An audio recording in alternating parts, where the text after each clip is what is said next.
Hey cats, EDDBUD here and welcome back to the channel. Lots and lots of running shoe releases to get excited over in 2022. Here are my top 4 most anticipated running shoe releases for this year.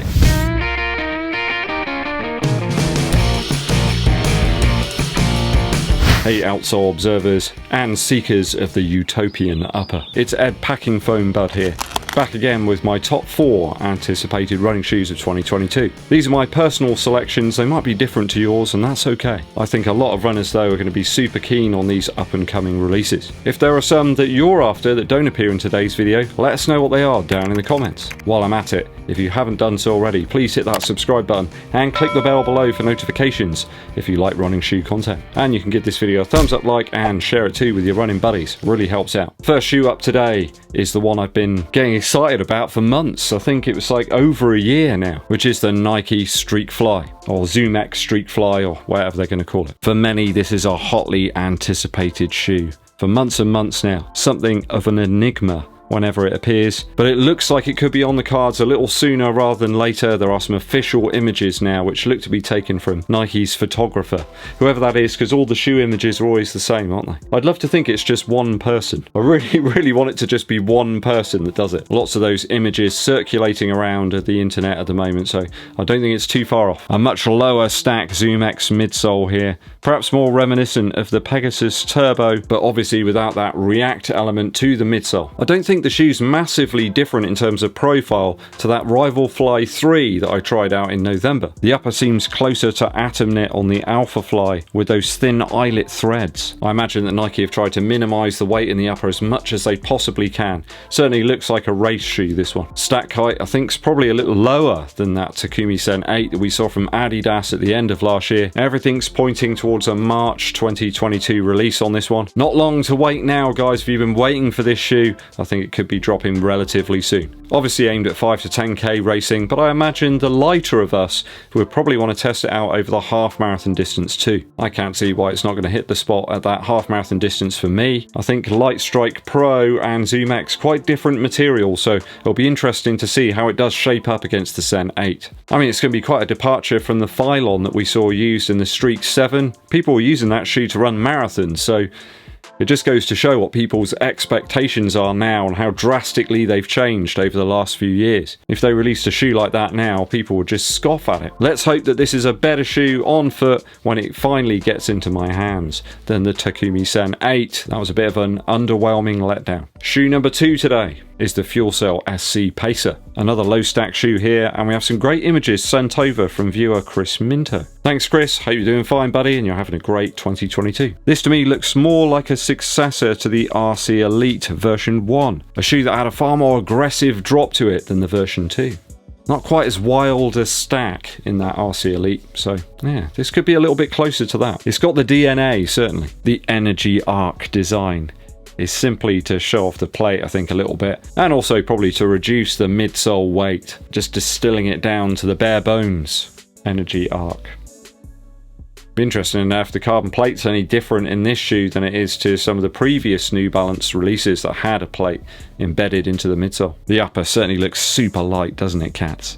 Very reminiscent of the Reebok Run Fast 2 toe box, if you remember that one. See what I mean? Really is close. I think where the Sen 8 really didn't feel anything special to me at pace, you know, I took it to my 5k pace and I just didn't really like it that much. I'm hoping that the SC Pacer with its light construction will be the answer and replacement to my beloved RC Elite version 1.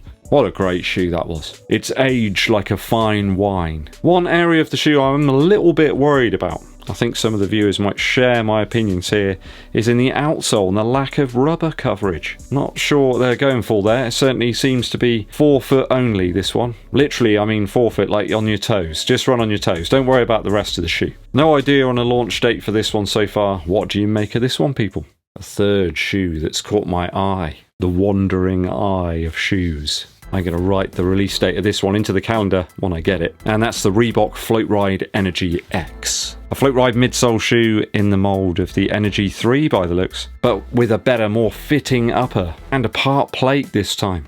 It even says so on the bottom of the shoe, just in case you were wondering. It's going to add a little bit of rigidity, and that's perfect for me in the Energy 3. It just lacked a little bit of snap. This is going to provide it. It's going to be like a whole bowl of Rice Krispies, and you put in gallons of fresh, very cold milk. That's what it's going to feel like.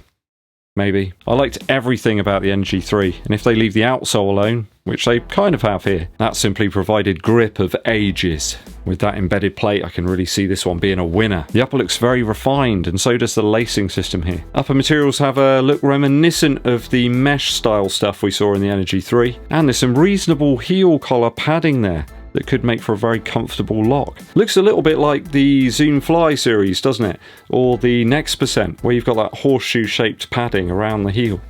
I like it. My only worry here is the tongue, which looks very similar to that awful Run Fast 3 tongue. Probably the worst tongue design I've ever seen in a shoe, that one. Let's hope it's not that close to it. It lacked any gusseting there, so it meant that the tongue got all sort of caught up and overlapped. It was just a disaster. Crinkled, that's another word I would use. Bad, that's another one. Also, the last eyelets do appear to be just behind where that tongue padding is. Let's hope that doesn't make a runner's knot difficult. It could be there where you tie the laces up, that it sits just above that padding. Let's hope not.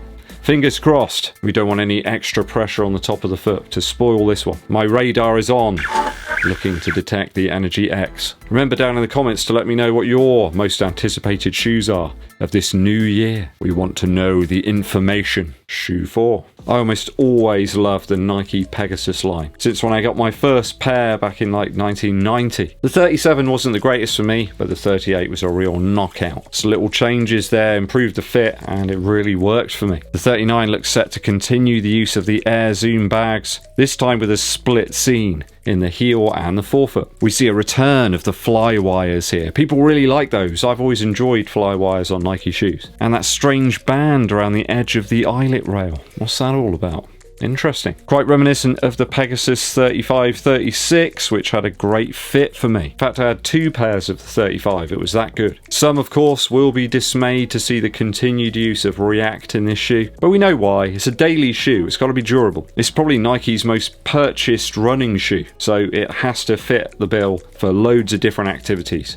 It's got to be a do-it-all shoe, a juicing of a shoe. Not dead set in this grey and orange colourway, but a black and white will push my buttons for sure, as does the nasty protrusion-laden outsole that we've got on the Peg 39. This is a shoe that says road to light trails to me. Bit of a best of here, I think, in the Pegasus 39. They've kind of selected very carefully some pieces, put them together to make a real winner. It's one that's really hot on my radar for 2022. Seems really weird saying that, but that's what year it is. 4 shoes there that I'm really keen to get my mitts on and get my foot into. There's just so many this year.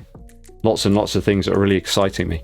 So that REEBOK, certainly. And that could be relatively soon. What's on your hit list for 2022? Let me know your views and thoughts down in those comments. Time for a musical interlude. We're going to rewind back to 2007 today for a single. There was a great band around that period called Jolene and the Jing Jang Jong. They had a track called Luciano Starts Fires, and they were all set to be this sort of big new supergroup from the UK. Everyone was talking about them. I can remember them doing a gig in my local town, and I got to do the sound for them. It was one of the most exciting bands I'd heard for years and years. I don't know what happened, but they recorded an album and it just seemed to not happen for them. It just didn't come out. Luciano Starts Fires is fantastic. Machine gun-like drums, angular, very choppy guitars, great melodies, really memorable tune. Another single, Where Did You Go, is equally as catchy. Driving guitars here. I remember the band looked really, really smart as well, and I like that. They had the same suits, they just looked really sharp. I remember the chap came over, the singer, and he said to me, hello, and introduced the whole band, and it felt wonderful. It was one of those nights where it was like, these guys are going to be massive, but it just never happened. Go and check them out, or at least whatever you can find from Jolene and the Jing Jang Jong. Right, me old muckers, it's time for me to get my editing hat on. If you haven't done so already, please hit that subscribe button and click the bell below for notifications when I launch those new videos for you. And it really helps us out here at EDDBUD Running Shoe Reviews if you give this video a thumbs up, like, but also share it with your running buddies. My name's EDDBUD, and I'll be seeing you